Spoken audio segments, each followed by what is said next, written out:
everybody, welcome back to the channel. So as promised, we're gonna start doing a video series, try to do it weekly here on Sundays of me and my wife here. So I wanted to do the first video as just a pre-recorded, release it, kind of get people used to it.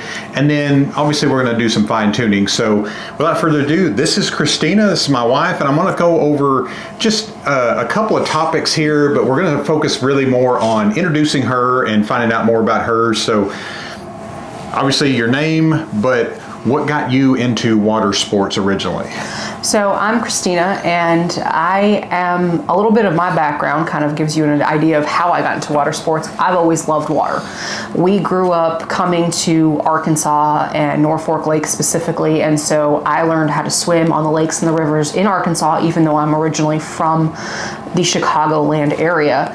And so it ended up just being one of those things where water has always captivated my attention, so much so that I went into biology thinking I was pre-med and completely shifted gears and actually got my master's in biology with a emphasis in marine and freshwater biology. And so to me, water was just a natural progression. Before him and I met, I did a lot of paddleboarding. That was my first big thing that I got into that allowed me to get on the lake. It allowed me to take my dog, which was kind of a big thing to me, and allowed me freedom.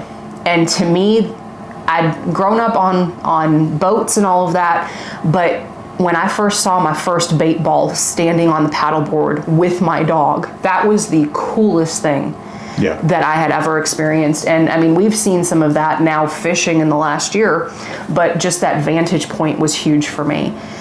And so for me, going from paddleboarding to kayaking, he was the one who really decided that we needed to go this direction. And so I was like, okay, we'll see how it goes. I was a little nervous about it. But we got our first set of kayaks, and the rest is history. Nice. So that's really actually a really good segue of today's topic. So today we want to discuss, how do you get your significant other into floating or fishing or both? And obviously everyone's situation is different. You've got, just my opinion here, of course, but there are a lot, and I say significant other because there are a lot of women out there doing the thing. And I'm talking about tournament fishing, I'm talking about content creation, or just out there floating. So there's a couple of people I know from working at the store, there's customers that the women may be more into the floating and the fishing, and the husband may not maybe they didn't grow up around it. Maybe they're not used to it, or maybe they're a little intimidated by it, because we've all seen videos of those huge tournament fishing rigs with all the electronics and all of that, and then the price tags of it. But that's not really where a lot of people start. We were the same way. I think we both spent under $700 on both of our kayaks. So, my first kayak was a Wilderness Systems Ride 115. So if any of you guys have experienced that kayak, let us know down in the comments below. A lot of people have experience with that kayak. It was good for me because it was long enough. It was a really good floating kayak. Bought it from the store that I currently manage before I worked there, and it had a 500-pound weight capacity. That was the thing that really spoke to me, because me as a bigger guy, that was something that was really hard to find in the budget realm, is a good solid weight capacity. She went with the Pescador 10, not the pro model, but just the standard Pescador 10. It was 2020, everyone was buying kayaks. We were both semi working from home. I was in the insurance industry, she was teaching at the college still. So I grew up fishing on the Buffalo River here in Arkansas. I grew up doing it out of an aluminum flat bottom boat with the oars on the side. So I'm used to being on the water, and it got me back, kayaking got me back into something that I really enjoyed as a child and even as a young teen, and then kind of got away from as life got in the way, and career, and just life changes. So we've been married about just almost 5 years, and it's, like I said, we both enjoyed that. So it was easier. It was an easier transition for her. Now, I love to fish. She was a little bit more on just being out there on the water with her dog, of course. But she saw me fishing, and she kind of she kind of started getting bored a little bit, or maybe a little bit more over curious. And if any of you are like me, if you're out there fishing, you lose all track of time, and it's sometimes it's hard to recognize that. And that's kind of my first tip with getting your significant other involved in just either floating or fishing is keep it short. If you're specifically fishing, if you're wanting to get somebody into it and enjoy it, get them where the action's at. It's good usually to start with live bait because you're going to get more action out of it, and keep them short. Within 2 hours, usually. If I'm on the lake, I have no problem being out there 6 or 8 hours. But if you're really trying to get somebody into it, that's really the wrong thing to do. So our first fishing trip was here it was Bull Shoals, wasn't it? Mm-hmm. So tell them a little bit about your first experience there. So before I even get into that, I want to talk about how we incrementally went there. Yes. Because for us, when we first went, we actually went on Bull Shoals, and he was like, okay, I'm going to take a pole with me. He had a fishing license. I didn't. My thought on kayaking was, okay, I'm going to be in the water because I like being in the water. And so our first fishing trip and floating, and we started at the lakes because I was more comfortable with the lakes. That was the other thing, is if you're bringing your significant other, find out what they're comfortable with and start there. We were both getting comfortable with it. And so that was one thing. And first trip was I got bored with him fishing. Yeah. And so the second time we went out, and it had been a while because he had some shoulder problems, so it had been like a year from the first time we went out to the second time. The second time we were on Norfolk, and what ended up happening was he was fishing, I was kind of dabbling. Yeah. And I got bored with him fishing, so I was like, you know what, I'm just going to go explore. So I started exploring, and I remember I saw wildlife and all kinds of things, and that was really interesting.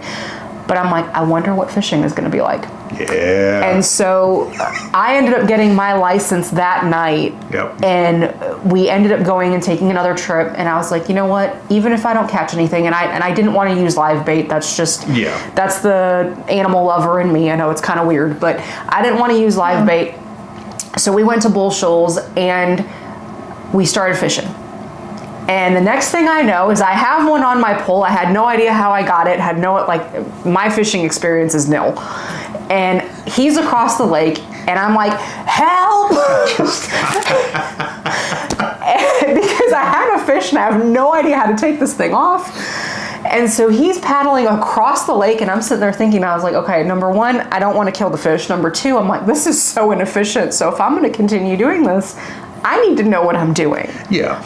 And so that was my first taste of, okay, this might be interesting. Yeah. And we kept our fishing trip short, 2 to 3 hours, and just so that way I would get used to it, because I got bored in the beginning. Yeah.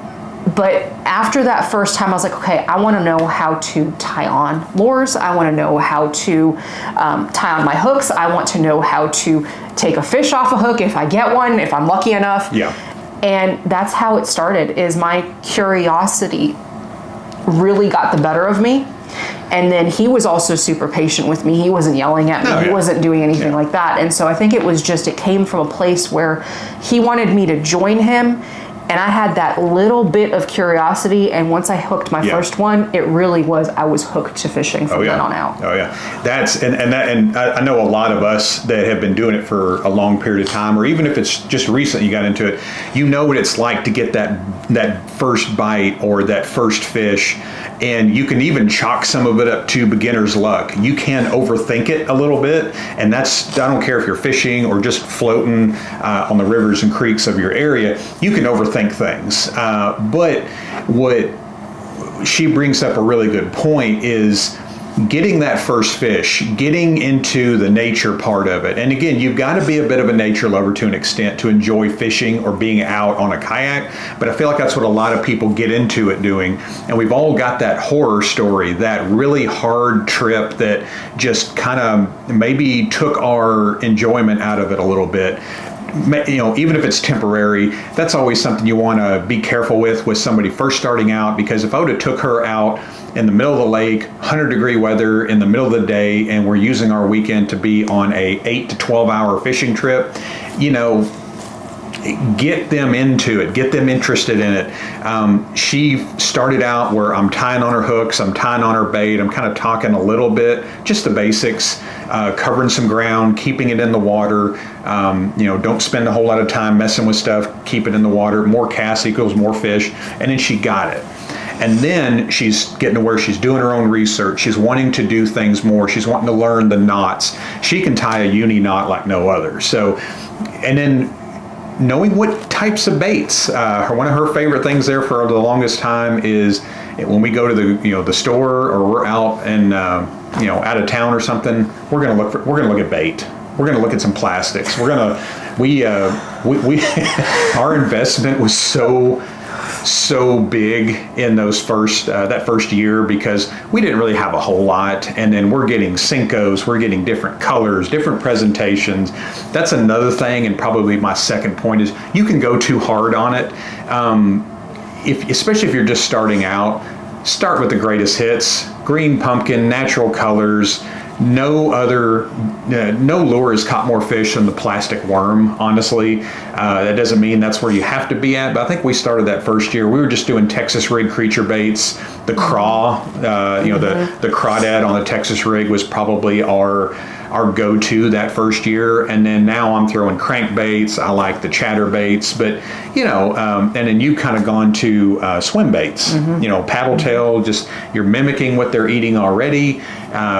And again, we don't really use a whole lot of electronics or anything like that. But now, as far as that's the fishing part of it, but as far as floating, so you kind of got used to the lake, and then we kind of took you on the river. Mm-hmm. So I know you had some reservations about that. Kind of talk about that a little bit on what was your concerns with getting on some moving water. And that's the thing for me. I had been swimming in the Buffalo, but I had never done a float trip. I did a canoe trip. I've been married previously. I did a canoe trip with my ex-husband. It was awful. I hated it, and I think it was just because of the person I was with. It was just an awful experience. And for me, it was that fear of flipping over, of getting myself into something that maybe I couldn't get myself out of. And I think the big thing was I felt comfortable with my paddle, with my ability to paddle. Mm-hmm. The paddle boarding aspect, the kayak aspect, I had gotten used to doing that. I knew how to maneuver. We were good there. The biggest thing that I think made me feel so much safer was I have him with me, and I'm not doing this alone, but he also has a coworker, and we'll link his channel down below. Yeah, it's Uncle David Outdoors, and he got into the rivers and he loves it, and he is experienced with it now. And so I knew that between the two of them, if I got myself into a situation, I knew that I had backup. And that was kind of the big thing, is knowing that we always make sure we wear our life vests. That's that's the major thing for us, is they're not just with us, they're actually on us, because we've seen some stuff. We also check levels pretty frequently to make sure that we know kind of what we're doing. And for him, he knows the Buffalo. Mm-hmm. So having that as a backup, having them as that source of, in case something happens, I know that I've got somebody there with me, that was huge. And I think that was the turning point for me. And going as a group too, not leaving someone behind. And we always try to do it in a formation where your inexperienced paddler being in the middle, you got somebody up front scouting a little bit, you got someone behind just in case something happens, because the worst thing you can do is if your inexperienced paddler's in the back, and not that she's inexperienced, but if something happens, it's nice to have someone behind you coming up the rear, instead of hearing somebody yell for help and then you're having to go upstream and get to somebody, because a lot of things can happen. So, and that's not to scare anybody, but just knowing your surroundings, knowing, if you see down trees, communicating with that up the line, and just having someone with you is always the thing. But again, we're big nature lovers. We like seeing the bald eagles. We like seeing the otters and the mink, and there's all kinds of stuff around here. We're blessed with the area, honestly. We have outfitters all along the river that post the water levels. You may not have that where you're at, of course, but it is something to consider. But keeping things short, knowing how long of a trip that is, knowing overpack, always be prepared, always bring food and water. You want that person to enjoy their experience with it. Now, you had a rough experience on the buffalo, and I want you to talk about that because it's funny, but it's also a really good learning experience as well. So I've always known I don't do well in heat. This is not anything new to me. There have been times where we've done demo days and I got, just heat exhaustion from it. And demo days is what we do at the store. A lot of your paddle shops will do demo days, which is we'll have a lot of kayaks out there for people to test drive them, and it's a good opportunity to get as many people in as many kayaks as you possibly can.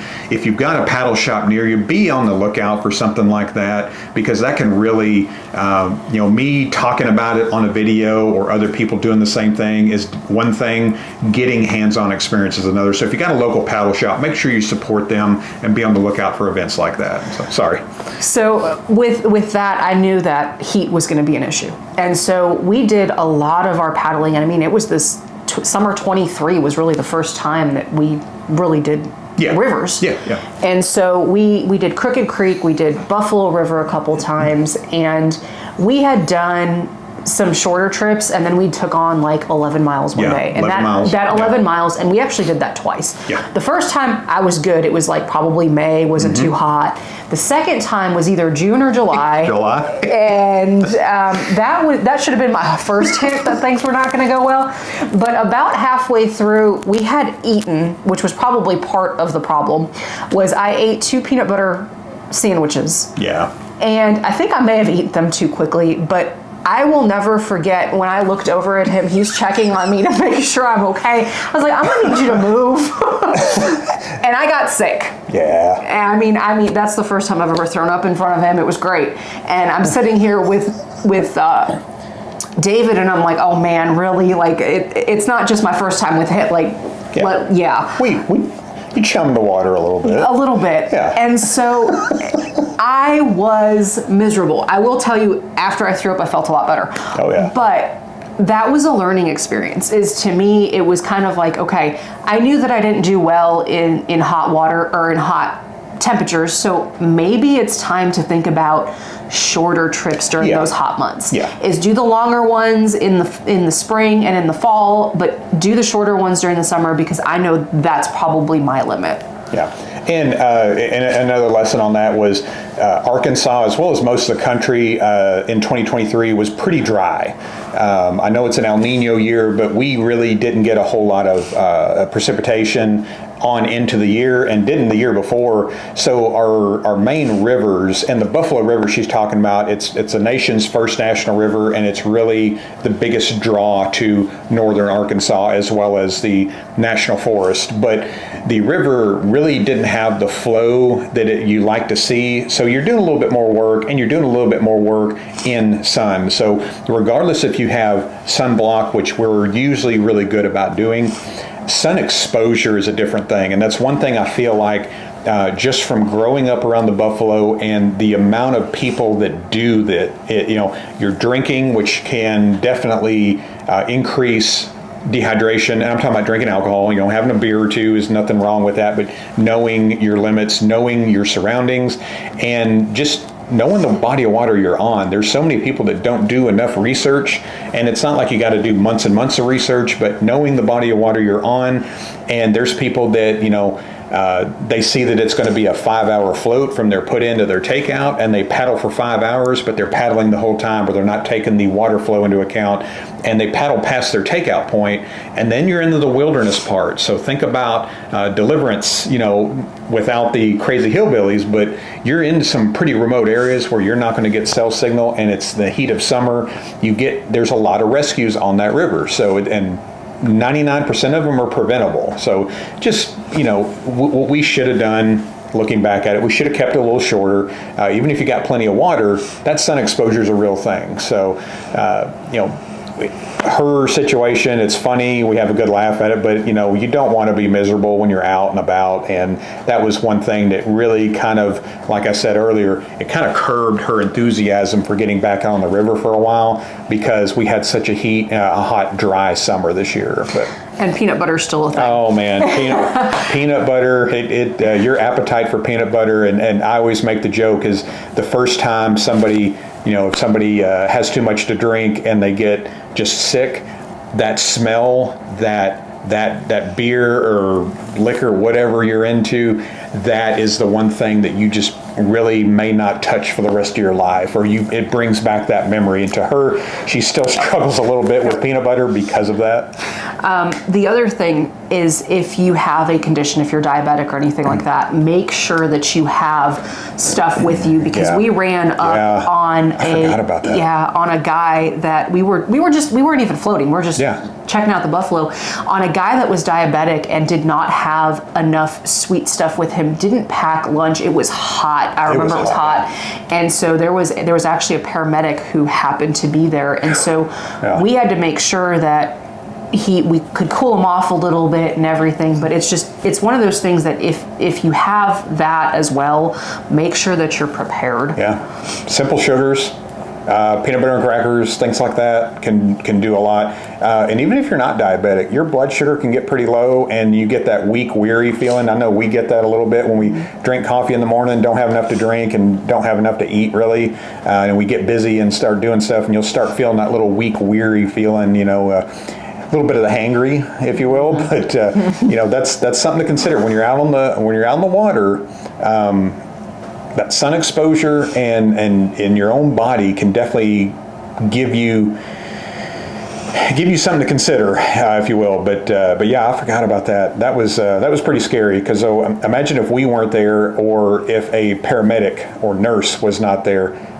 People just happened to be there helping him out, getting him cool rags under his armpits, on his neck, and helping him get to safety. But I just remember he was coming up there, he was dry heaving, he was carrying a heavy kayak up a really tall embankment in 100+ degree heat, and it's humid down here in the south. So we're North Arkansas, but obviously it's worse down in Texas and Louisiana and even Florida. But a lot of people want to float, want to enjoy, and they just want to get on the water, and sometimes we see it all the time here. You can really get into trouble for that. And we're not trying to preach as far as the PFDs and all that. There's rules and regulations, obviously, but we personally, we prefer to have them on a comfortable, well-fit life vest. It makes you want to wear it, and you never want to assume to be conscious during an emergency situation, and that's what that PFD being on does. And for us, it's a little bit of a selfish reason, but we've got pockets in ours because they're designed with fishing in mind, and so our phones are in there, our keys are in there, fishing gear's in there, because one of us is going to have a pole. It's just that simple. How much fishing we do is another thing, and that kind of leads to another thing. If you are doing a floating trip, if your wife is more interested in floating and you want to do the fishing aspect, it's possible to do both. Just recognize that there's a little bit of compromise on both sides on that. Oh, absolutely. Keep it moving. Is that your wife's not going to want to sit there and watch you fish one spot for 25 minutes. You can still fish.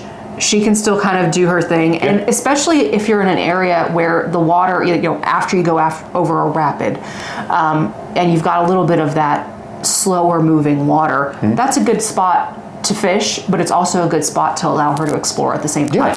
So just keep close to each other, but also just recognize, if one of you's getting bored, move it along. It'll make it where you're both going to want to go out and actually enjoy it. Let the other person live a little bit. So I want to keep this kind of short. Hope you enjoy this. I hope you look forward to doing this in the Sundays to follow in the future. Let me know down in the comments.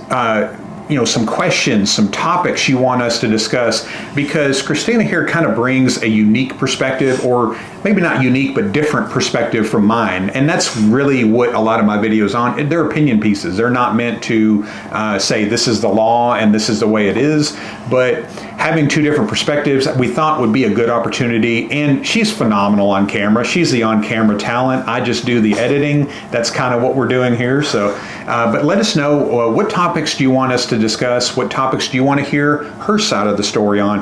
If you haven't seen the video already, we did a Bonafide RVR 119 versus the Crescent Choly on the water review, and we did something like this at the end of that video where she gave her perspective, and she had a different perspective than I did on a couple of features on both of those kayaks, so definitely valued that, and that kind of springboarded us into where we're at today. Eventually we're going to do this live cast and interact with you guys while we're doing it. I look forward to doing that, but for the first few of these, we're probably going to do these pre-recorded like this, kind of get it out there and get the interest brewing to kind of see what kind of support we have moving forward. But anyways, I'm going to go ahead and close it up. I'll let you send us away here. Anyways, we look forward to seeing you on these future videos. Look forward to hearing for you down in the comments. Don't forget to like and subscribe. Share your thoughts on where we want to go here with the future with this. And so again, if you have any questions, especially for me, I know a lot of men do a lot of this, so if there's women out there that have some questions on specific boats, just let us know and we will definitely take a look at that. We're here for everybody. Thanks again, guys.